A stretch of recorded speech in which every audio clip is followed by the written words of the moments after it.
மூணையும் நீங்க வகைப்படுத்தினா, திடக்கழிவு நாம் காலையில் எந்திரிச்சு போற காலை கடன், திரவ கழிவு நாம் வெளியேற்றக்கூடிய யூரின், வாயு கழிவு நாம் உடம்பில் சேராமல் இருக்க வேண்டும் என்றால் லங்ஸ் நல்லா வேலை பார்க்கணும். தேவையற்ற எண்ணங்களால் கார்பன் டை ஆக்சைடை சேர்க்க கூடாது. பிரமிடுக்குள்ள உட்கார்ந்து தியானம் பண்ணுவது மிக மிக உயர்ந்தது. அவ்வளவு ஆக்சிஜன் கிடைக்குது. நம்ம சுவாசிக்கிற காற்றுல 22% தான் ஆக்சிஜன் இருக்கு. மீதம் 78% நமக்கு தேவையற்ற காற்றுகள் தான். ஆனா சுவாசம் எல்லாம் தான் சேர்த்து உள்ள போகுது. ஆனா பிரமிடுக்குள்ள உட்கார்ந்து இருக்கையில இந்த 22% 40, 50, 60 ஆயிருக்கு. எண்ணம்னு அவர் சொன்னது நல்ல எண்ணம் கெட்ட எண்ணம் பிரிக்கல. தேவையற்ற எண்ணங்கள் எல்லாம் உங்களுடைய பிராணவாயு விரயம் பண்ணிக்கிட்டு இருக்கு. அந்த உள்ள போன பிராணவாயுவோட முக்கியமான வேலையை நமது உணவை செமிக்க வைக்க வேண்டிய வேலை. அது இல்லைங்கிறனால உங்க உணவை செமிக்கப்படாமல் விஷமாயி வெளியே போயிருக்கிறார். லங்ஸை பாதுகாக்க வேண்டியது மனிதனுடைய தலையாய கடமை. சாப்பாடை எடுத்து பரிமாற போறோம், போட்டு முடிச்சுட்டு அவங்க சாப்பிட ஆரம்பிக்கிறது 2 நிமிஷம். அவ்வளவு அருமை இந்த வலது கையை லங்ஸ்ல வைக்கிறது. மனிதனுடைய ராஜ உறுப்புல 2ல லிவரும் லங்ஸ்னா, இந்த லங்ஸ் வாழ்ற வரைக்கும், லங்ஸ் சுருங்கி விரிகிற வரைக்கும் மனிதன் வாழ்றான்.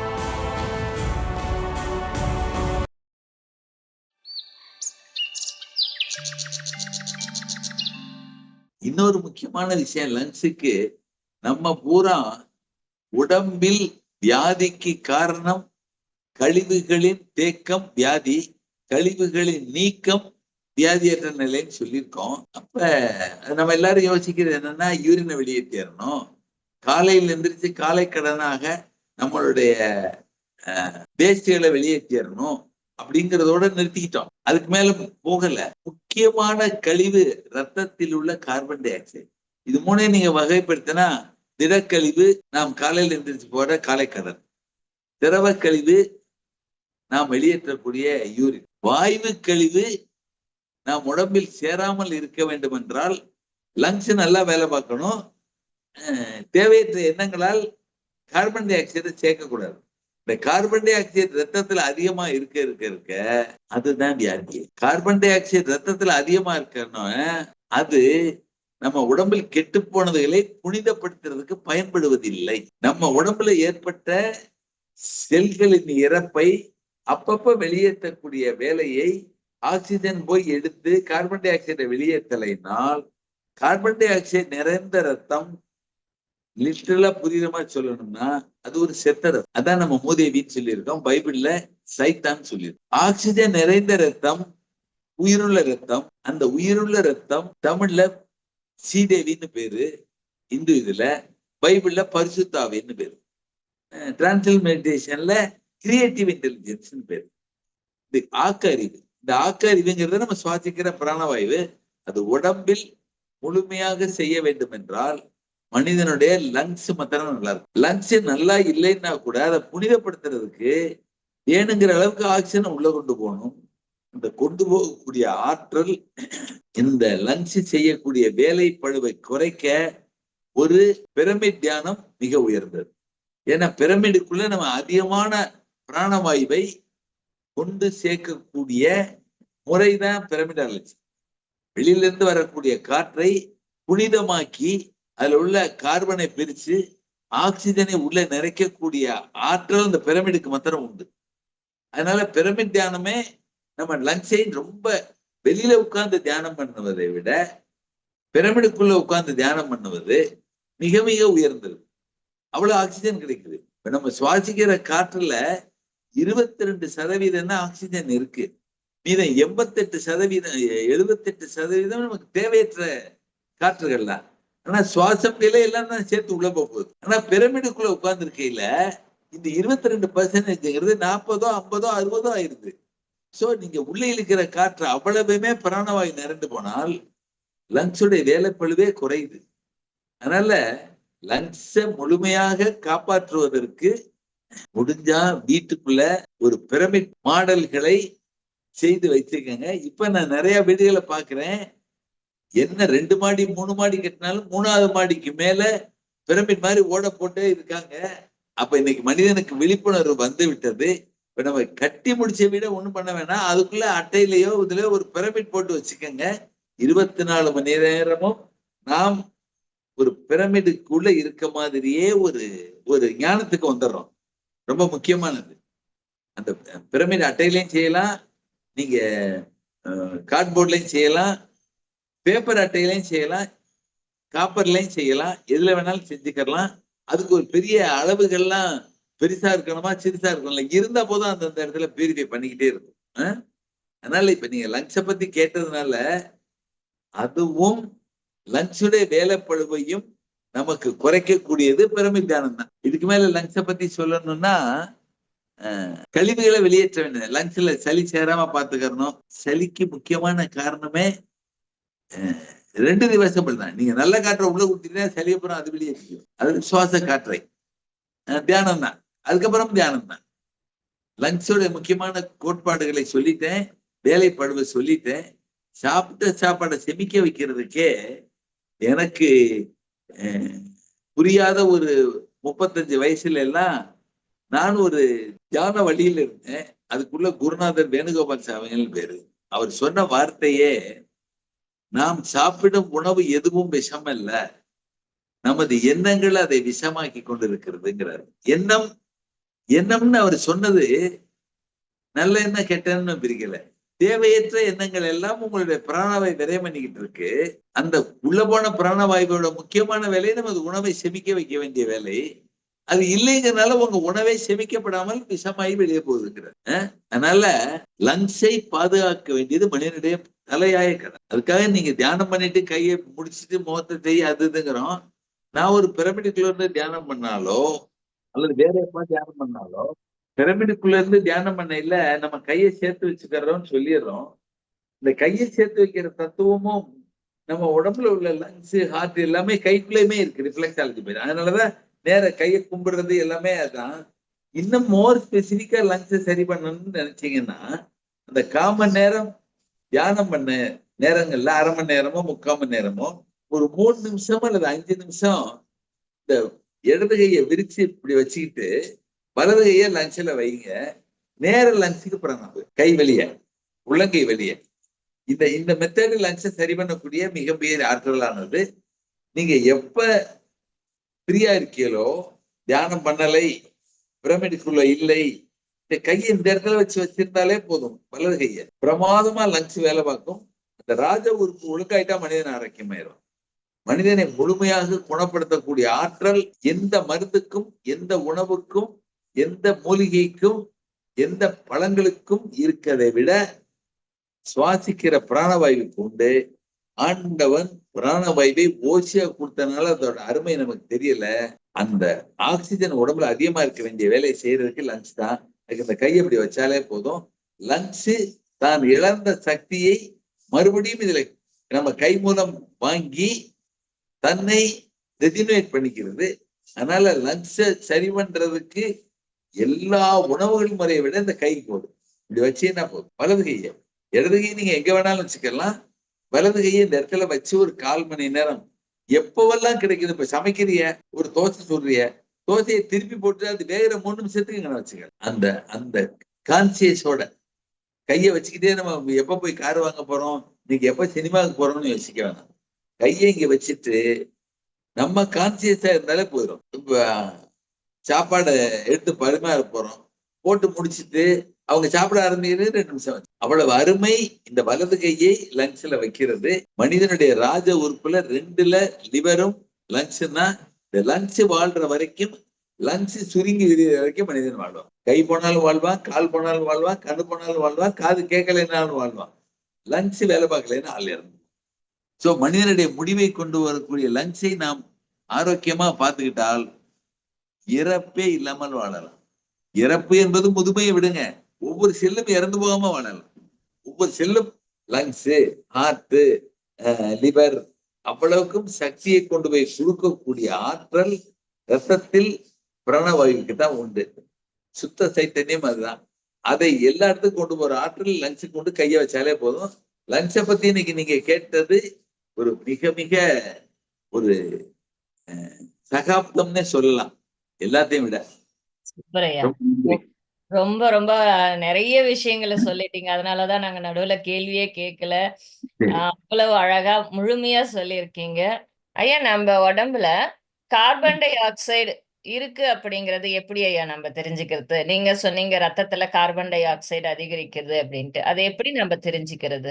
என்னைக்கு நம்ம முகம் கருக்க ஆரம்பிச்சிருச்சோ, என்னைக்கு நம்ம உடம்புல மித்த இடத்தை விட கருப்புகள் உண்டாக ஆரம்பிச்சிருச்சோ, நம்ம கலரை விட நம்ம உடம்புல கார்பன் டை ஆக்சைடு அதிகமா இருக்குன்னு அர்த்தம்.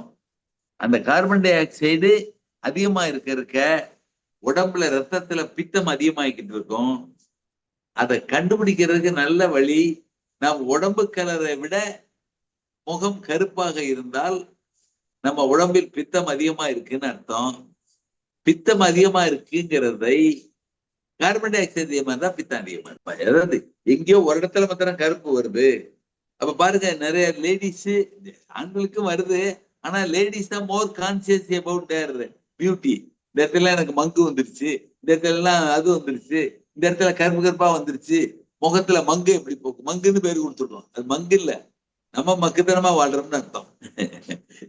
அந்த கருப்பு வந்துட்டாலே அந்த இடத்துல எல்லாம் பிராணவாயு இல்லாம இருக்குன்னு அர்த்தம். புத்தருக்கு ஒரு ஒளிவட்டம் இருந்துச்சுன்னு சொல்றதே, அவருக்கு தேஜஸ் இருந்துச்சுன்னு சொல்றதே, அவர் உடம்புல ஆக்சிஜன் அதிகமா இருந்துச்சுங்கிறது அர்த்தம். அவருக்கு பின்னாடி ஒரு ஒளிவட்டம் இருந்துச்சு, அவருடைய முகத்துல தேஜஸ் இருந்துச்சு அப்படின்னு சொல்றோம்னா, அவர் தன்னுடைய உடம்பில், புத்தரை நம்ம பூரா துறவின்னு நினைச்சிட்டு இருக்கோம். இல்ல, நம்ம உடம்பில் மிக உயர்ந்த பொருள் உயிர். அந்த உயிருக்காக மித்த எல்லாத்தையும் திறந்துடலான்ட்டாரு. உயிர் தான் முக்கியம், அதுக்காக நாட்டை, மக்களை, அதை இதையெல்லாம் திறந்துடுறான்ட்டாரு. நம்ம பணத்துக்காகவும் பதவிக்காகவும் புகழுக்காகவும் உயிரை திறந்துகிட்டு இருக்கோம். உண்மையான துறவி நம்ம தான். புத்தர் உலகத்துல வாழணும் அப்படிங்கறதுக்காக எல்லாரும் புத்தரை ஏன் திறந்தோம்னா யாருக்கும் இல்லை. அவரு எதையும் திறக்கல. இந்த ஆன்மாவுக்காக, இந்த உயிருக்காக, இந்த கடவுளுக்காக எல்லாத்தையும் திறந்துட்டாரு. நம்ம எல்லாத்துக்காகவும், பணத்துக்காகவும் புகழுக்காகவும் பெருமைக்காகவும் கௌரவத்துக்காகவும் கோபத்துக்காகவும் நம்ம உயிரை இழந்துகிட்டு இருக்கோம். துறவிங்கிறது நம்ம தான்.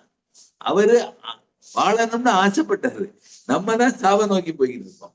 அதனால எந்த அளவுக்கு ஆக்சிஜன் அதிகமா இருக்கோ அந்த அளவுக்கு முகம் பிரைட்டா இருக்கும். மங்குன்னு அதுக்கு ஒரு மருந்தப்பட தேர்தான். தியானம் ஒழுக்கமாக பண்ணினால் தானா மங்கு போயிடும். இதெல்லாம் நமக்கு அந்த இடத்துல கருப்பு அல்லது முகமத்திரம் உடம்பை விட கருப்பு இருக்குனாலே எண்ணங்களால் அந்த கார்பன் டை ஆக்சைடு அளவுக்கு அதிகமா முகத்துல சேர்ந்துகிட்டு இருக்குன்னு அதான் ரீசன். அந்த எண்ணங்களை நெறிப்படுத்திட்டா தானா முகம் பிரைட் ஆயிடும். ஒளி படைத்த கண்ணினாய் வாவாங்கிறோம்ல, அந்த ஒளி படைத்த கண்ணுல எந்த குறைபாடும் இல்லாம இருக்குன்னா கண்ணுடைய கருப்பு மொழியில் பிராணவாயு நிறைய இருக்குன்னு அர்த்தம். கோபம் கவலையில பிராணவாயு குறைஞ்சு போய் கார்பன் டை ஆக்சைடுனா கண்ணு மங்க ஆரம்பிச்சிருது.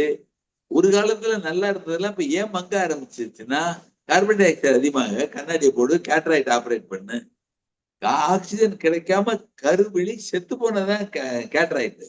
நீங்க மறுபடியும் ஆக்சிஜனை கொடுக்க ஆரம்பிச்சா நீங்க கேட்ராய்ட் பூரா வெளியே போய் ஆரோக்கியமாயிடலாம். சூப்பர் ஐயா. கார்பன் டை ஆக்சைடு அதிகமா இருக்கிறதுக்கு இண்டிகேஷன் அதுதான். ரொம்ப அழகா சொன்னீங்க ஐயா. சிம்பிளா நம்ம முகத்தை பார்த்தே நம்ம தெரிஞ்சுக்கலாம். அகத்தின் அழகு முகத்தில்னு சொல்லுவாங்க. ஆமா ஆமா. ரொம்ப அழகா சொல்லியிருக்கீங்க ஐயா. ஐயா வணக்கம்யா. வணக்கம். நான் என் பேர் ஜீவஜோதி, நான் சேலம் டிஸ்ட்ரிக்ட்ல இருந்து பேசுறேன். கிட்டத்தட்ட ஒரு 4 இயர்ஸா நான் மெடிடேஷன் ப்ராக்டிஸ் பண்ணிட்டு இருக்கேன். இந்த 1 மந்த் சரியா நான் மெடிடேஷன் பண்ணலன்னு நினைக்கிறேன். ஆனா நான் ஸ்பிரிச்சுவல் டேப்லெட்ஸ்லயும் கொஞ்ச நாள் கிளாஸஸ் அட்டன் பண்ணியிருக்கேன். அப்ப நானே எனக்கு ஒரு சுய பரிசோதனை நானே எனக்கு பண்ணிக்கிறது இல்ல. என்னோட குணங்கள்ல இந்த அரிசட் வர்க்காஸ் அப்படின்றது இருக்கு அப்படின்னு சொல்லி நான் ஃபைண்ட் அவுட் பண்ணி நான் சொல்லியிருக்கேன். மாஸ்டர்ஸ் எல்லாம் எனக்கு இந்த மாதிரி குணங்கள் இருக்கு அப்படின்னு சொல்லி ஷேர் பண்ணியிருக்கேன். நீங்க அது இயல்பா எல்லாத்துக்கும் இருக்கிறதா நீங்க மெடிடேஷன் பண்ணிட்டே இருங்க அப்படின்னு சொன்னாங்க. எனக்கு ஹெல்த் இஷ்யூஸும் இருக்கு. 4 வருஷமா நான் எந்த டேப்லெட்ஸும் எடுத்துக்கல. இப்ப கிட்டத்தட்ட இந்த 3 மந்த்ஸா ஹோமியோபதி டேப்லெட்ஸ் எடுத்துட்டு இருக்கேன். இப்பவும் எனக்கு வந்து நீங்க சொல்ற படி பார்த்தா நெகட்டிவ் தாட்ஸ் அப்படின்றது எனக்கு நிறைய இருக்கு. எதிர்மறை எண்ணங்கள் எனக்கு நிறைய இருக்கு. திரும்பவும் நான் மெடிடேஷன் பண்றதுக்கு இந்த 1 வீக்கா கொஞ்சம் ட்ரை பண்ணிட்டு இருக்கேன். ஏன்னா ஜாபுக்கு போயிட்டு இருக்கனால ஏதோ ஒர்க் பிஸில கொஞ்சம் கொஞ்சம் விட்டு விட்டு பண்ணேன். இப்ப திரும்பவும் பண்ணிட்டு இருக்கேன். நான் வந்து ஒரு சப்போர்ட்டிவ் மெடிசனா அந்த மலர் மெடிசனா எடுக்கலாமா? ஏன்னா என்னோட குணத்தை நான் கரெக்ட் பண்ணிக்கணும் அப்படின்ற தாட் எனக்கு இருக்கு. அதுக்கு நான் சப்போர்ட்டிவ் மெடிசனா மலர் மெடிசன் எடுக்கலாமா? இல்ல கேளுங்க. இல்ல இப்ப வெறும் மெடிடேஷன் மட்டும் பண்ணிட்டு என்ன நானே கரெக்ட் பண்ணிக்கிறதுக்கு ட்ரை பண்ணலாமா? இல்ல மலர் மெடிசன் எடுத்தா குயிக்கா நான் இதுல இருந்து ரெக்கவர் ஆவனா? அப்படின்ற ஆமா மாரி. ஆமா ஆமா, சரியான பாயிண்ட் தான். அதாவது மலர் மருத்துவம் என்பது நீங்க நினைக்கிற மாதிரி உடம்புக்குள்ள மருந்து இல்ல, ஆன்மாவுக்குள்ள மருந்து தான். நமது தேவையற்ற எண்ணங்களால் நாம் பிராணாவை விரயம் பண்ணிக்கிட்டு இருக்கதை இப்ப கோபப்படுறதுன்னு வச்சுக்கிருவோம், அல்லது பயப்படுறதுன்னு வச்சுக்கிருவோம், அல்லது பொறாமப்படுற குணம் நம்மகிட்ட இருக்குன்னு வைங்க. இந்த உண்மையா பொறாமைப்படக்கூடிய அந்த பொறாமை அப்படின்னு சொல்றீங்க இல்லையா? அது வந்து நான் ஃபைண்ட் அவுட் பண்றேன். எனக்கு சின்னதுல இருந்தே இருந்திருக்கும் அப்படின்ற ஒரு தாட் இருக்கு. இப்ப வேற யார்கிட்டயும் நான் பார்க்க மாட்டேன். என்னோட சிஸ்டர் ஒருத்தங்க எனக்கு கீழ என்னோட தங்கச்சி. அவ மேல எனக்கு அளவுக்கு அதிகமான பாசம் உண்டு. அவ நல்லா இருக்கிறத பார்த்து எனக்கு சந்தோஷமும் உண்டு. ஆனா நீங்க சொல்ற மாரி நான் கொஞ்சம் பிளாக்கா இருப்பேன். அவங்க கொஞ்சம் நல்லா ஜப்பியா, ஒயிட்டா இருப்பாங்க. எங்க அம்மாட்டயே நான் சண்டை போட்டுருக்கேன். ஏன் அவள மட்டும் கலரா பெத்திருக்கீங்க, என்ன மட்டும் இப்படி கருப்பா பெத்திருக்கீங்க அப்படின்னு சொல்லி சும்மா பேச்சு வழக்குல கேட்டிருக்கேன். இருந்தாலும் அந்த தாட் எனக்குள்ள இருந்திருக்கு தானே. ஆமா, அதாவது எந்த விஷயத்த பதிவு பண்றோமோ அதான் நம்ம வாழ்க்கையை வழிய நடத்துது. இருந்திருக்கு. அது நார்மலாவே ம். முதல் குழந்தை பிறந்துட்டு 2வது குழந்தை பிறந்த உடனே அந்த மூத்த குழந்தைக்கு பொறாமை உணர்வு வரக்கூடியது இயற்கை, இயல்பு. கண்டிப்பாங்க ஐயா. ஆனால் அந்த பொறாமை குணமே நம்மளை வழி நடத்துற அளவுக்கு நமக்கு சகிப்புத்தன்மை இல்லாததுதான். எல்லா வீட்லயும் இருக்கும். அது குழந்தை பிறக்கிறதுக்கு முன்னாடியே அந்த வயிற்றுல குழந்தை இருக்கையிலேயே அந்த உணர்வுகள், அந்த ஒரு நமக்கு ஒரு போட்டிக்கு ஒரு குழந்தை உருவாகுதுன்னு, அந்த குழந்தைக்கு அம்மா வயிற்றுல குழந்தை இருக்குன்னு தெரியாத காலத்திலே உணர்வுகள் மூலம் தெரிஞ்சு பிள்ளையெல்லாம் மெலிய ஆரம்பிச்சிடும். ஆமா. அப்ப இப்பயுமே சவல பிள்ளைன்னு சொல்லி ஒரு சவல பாஞ்சிருக்கிறோம். அப்ப இந்த மூத்த பிள்ளைக்கு 3 வயசாகையில அதுக்கு கோவப்பட தெரியாது, பொறாமப்பட தெரியாது, பயப்படுத்தும் தானா இருக்கும். ஆனா அம்மா வயிற்றுல ஒரு குழந்தை வந்துருச்சுங்கிற உணர்வு தானா வந்துட்டு கண்ணால பார்க்கல. 3 மாசம் 4 மாசத்திலே அப்படி ஒரு குழந்தை அம்மாவிட்ட இருக்குன்னு இதுக்கு தெரியாது. அது வெளியே வந்து நம்மளோட போட்டி போட போகுதுன்னு தெரியாது. மூளைக்கு தெரியாது, ஆன்மாவுக்கு தெரியும், உணர்வுக்கு தெரியும். அந்த உணர்வு அந்த பிராணாவை விரயம் பண்ணி அந்த பிள்ளை சாப்பிட்ட சாப்பாடு எதுவும் செமிக்காம, அதுக்கும் ஆக்சிஜன் தான் வேணும், அந்த புள்ள மெலிஞ்சிக்கிட்டே வருது. அதனாலதான் அந்த அந்த குழந்தை தமிழ்ல சவலை புள்ளை ஆயிடுச்சு அப்படிங்கிறோம், சவலை பாஞ்சிருச்சுங்கிறோம். அந்த உணர்வு வரத்தான் செய்யும். அதை சகிப்புத்தன்மையோட ஏற்றுக்குள்ள சகிப்புத்தன்மையும் அந்த குழந்தைக்கு வேணும். அந்த சகிப்புத்தன்மை இல்லாமல் போனதுக்கு காரணம் அந்த தாய்க்கு சகிப்புத்தன்மை இல்லை. மாமியாரோட இருக்கணுமா, நம்ம தனியா போனா சினிமாவுக்கு போலாமே, நம்ம அதை பண்ணலாமே, இதை பண்ணலாமே அப்படிங்கிற அந்த எண்ணங்களோட வாழ்ந்த தாய்க்கு பொறாமை வருவது தவறல்ல, அதனால பண்ணும். அந்த பொறாமை உணர்வு நம்ம பதியாம இருக்கணும்னா, நம்ம சொல்றோம்ல, கம்ப்யூட்டர்ல நீங்க என்னத்தை வேணாலும் ப்ரோக்ராம் பண்ணலாம், கண்ட்ரோல் கொடுத்தா தான் சேவ் ஆகும். அதே மாதிரி பொறாமை நமக்குள்ள வரலாம், சகிப்புத்தன்மை நமக்கு சேர்ந்து இல்லைன்னா கண்ட்ரோல் கொடுத்து பொறாமை சேவ் ஆயிடும் நம்ம உடம்புல. சோ அந்த பொறாமை உணர்வுக்கு ஹாலிதான் மருந்து. சகிப்புத்தன்மை இல்லாமல் வாழக்கூடிய தாய்மை அந்த உணர்வையும் குழந்தைகிட்ட பதிய வச்சதுனால செரிபுலமும் இம்பேஷன்ஸும் அதுக்கு மருந்து. சோ இந்த 3 மருந்து எடுத்துக்கணும். 1. 2வது, இன்னும் கொஞ்சம் இன்னைக்கு உங்களுக்கு தெரியாது, உங்களுக்கு இன்னொரு குழந்தை பிறக்க போகுதுன்னா, குழந்தை உண்டான அன்னைக்கு உங்களுடைய மூத்த குழந்தைக்கு பிரிவென்டிவாவே ஹாலியையும் செரிபுலம் இம்பேஷன்ஸை கொடுத்துட்டீங்கன்னா பொறாமை உணர்வு ஆரம்பத்திலே அளிக்கப்படும். ஹோமியோ மருந்தும் என்னுடைய மலர் மருத்துவமும் மருந்தாக வேலை பார்க்கவில்லை. அது மனதில் உள்ள இறுக்கத்தை போன உடனே நான் நிகழ்காலத்தில் வாழ்ந்து புத்தர் சொன்ன நிகழ்காலத்தில் வாழுங்கள் சென்ற மனநிலைக்கு வந்துடுறேன். பிராணாமிச்சமா இருக்கு.